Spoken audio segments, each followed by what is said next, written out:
What is up, friends? I'm sure by now you've all binged the entirety of BoJack Horseman Season 6 Part 1. If you haven't, this is your final spoiler warning, and oh boy, that last episode was a doozy. As you saw in Episode 8, a few aspects of BoJack's regrettable past were starting to resurface. In this video, I'm going to break down just how I think we can expect BoJack's life to crumble around him as this information comes to light. Before we start, do not forget to hit that subscribe button so you can catch all of my BoJack analysis, and there's going to be a bit more before the end of the series in January. This video is going to cover 3 major aspects of BoJack's past. 1. Gina Cazador. 2. The events of New Mexico in 2015.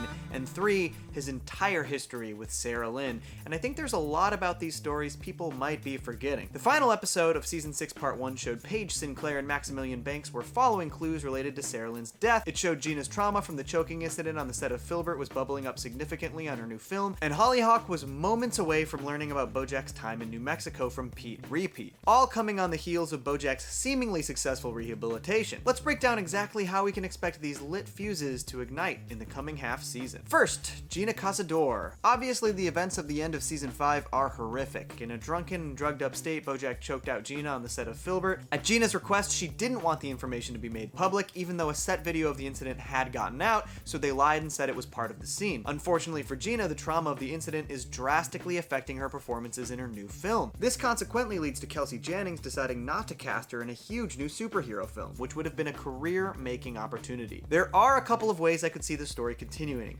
One, if Gina finds out that she was on the shortlist for the Fireflame movie, she could be so upset about the missed opportunity that she reveals to the world what really happened on the set of Filbert. The reason she's seen as a problematic actress is because she's not been able to process her trauma healthily, but nobody realizes she experienced this trauma. Alternatively, if some of the other information about BoJack starts to come out publicly, it could give her the courage to come out with her own story. It's pretty common for more stories of abuse to surface when an abuser is publicly outed, and as we'll talk about soon, there's plenty about BoJack that could surface soon. Now let's talk about Hollyhock and the events of New Mexico. Last we saw Pete Repeat was about to tell Hollyhock about his prom night in 2015 when BoJack bought bourbon for Penny, Pete, and Maddie before abandoning and alcohol-poisoned Maddie with Pete at a hospital. BoJack also threatened Pete into silence about where they got the alcohol. I think this was why Pete was so reluctant to say his name to Hollyhock. Hollyhock learning this information would really only have personal, not professional ramifications for BoJack. BoJack was just making moves to form a meaningful relationship with his sister. He had gotten a job at her school teaching drama and was ready to move away from the Hollywood lifestyle to pursue a simpler existence. This information could obviously undermine their entire relationship. The other question is whether or not Pete knows about what nearly happened between BoJack and Penny, because this would likely be even more damaging for Hollyhock to learn. But unfortunately, this information might see the light of day another way, because at the end of that episode, Paige Sinclair and Maximilian Banks had just arrived in New Mexico after investigating the events surrounding Sara Lynn's death. Their investigation is about to lead them directly to Charlotte and Kyle Carson,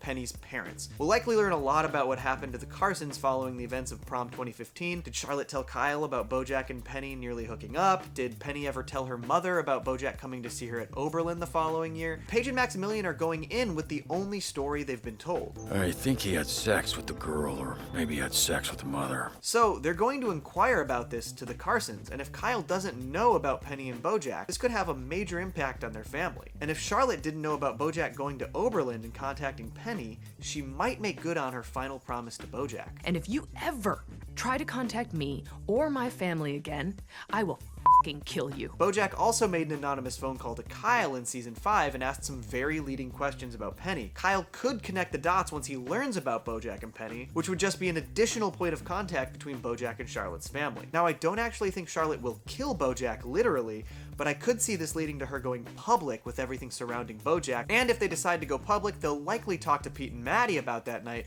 and learn about the alcohol poisoning. Buying alcohol for minors and endangering their lives, leaving one at a hospital with alcohol poisoning, that's something that could lead to jail time. Pair that with the potential for the Gina choking incident being made public, and that's 2 crimes that BoJack could be prosecuted for. But then we have to get to why Paige and Max were investigating it all, and that brings us to the Sara Lynn story. We learned in the beginning of Season 6 that BoJack wasn't honest about the events leading to Sara Lynn's death, meaning the details of their month-long drug bender and her overdose aren't known publicly or by Sara Lynn's mother. So once Paige and Max confirm with Penny or other Oberlin students that Sara Lynn was with BoJack before the events of her overdose, they'll have evidence that BoJack was lying lying about how he found her. The question is, how much further will they look into Sara Lynn's history with BoJack? BoJack seemed to bury the hatchet with Sharona, but she could change her mind when she learns about some of these other allegations. Will she publicly reveal that Sara Lynn drank BoJack's vodka when she was 10 years old? And if they decide to look further into how BoJack treated Sara Lynn on the set of Horse and Around, there's more to find. Here's a clip from episode 103, Prickly Muffin. You gotta give the people what they want, even if it kills you, even if it empties you out until there's nothing left to empty. Yeah, it's a pretty messed up thing to say to a 3-year-old girl, right? A girl who would go on to die in his arms? Oh, and right before he said this. We are rolling. Sound speed. Sound speed.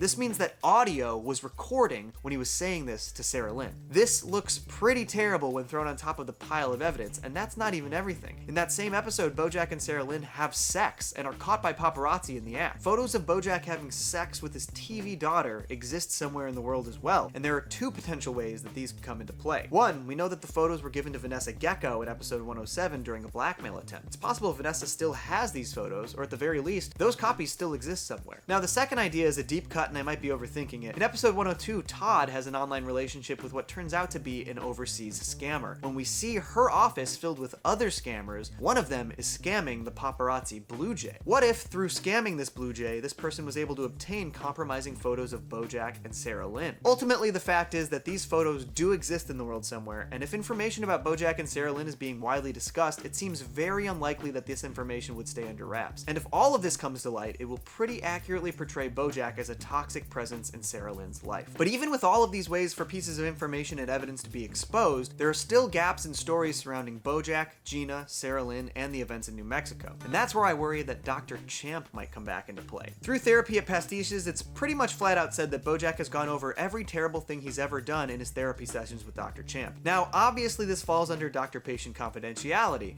except that they made a point to establish something about Dr. Champ. Your name's Mister? My name's Doctor. Yeah, his name is Doctor, but he isn't a doctor. I'm not a therapist. I'm a therapy horse. A subtle but legally important distinction. Now, this could just end up being wordplay, but they did make a point to establish this multiple times, and BoJack and Dr. Champ did not leave each other on the best terms. So the question is, if Dr. Champ isn't a therapist and he's just a therapy horse, does doctor-patient confidentiality still apply? Once allegations about BoJack surface, Dr. Champ could pile on and reveal everything BoJack told him in rehab. I mean, Dr. Champ is also now back in rehab himself and likely lost his job. Maybe he would try to sell that information to make a quick buck. So the next question is, if all of this information got out, what would happen? One possibility is obviously that BoJack gets canceled publicly. He potentially could be prosecuted for his part in Sara Lynn's death, providing alcohol to minors in New Mexico, and the choking incident with Gina Casador. BoJack would have to face his crimes in a court of law and public opinion. If this were the case, I think it would be kind of cool to see BoJack plead guilty to the charges and fully accept responsibility. That would track with what we've seen from him in season 6, but with 8 episodes left, somehow I doubt that would be the case so quickly. Another outcome that I find interesting is that all of this information about BoJack will come to light,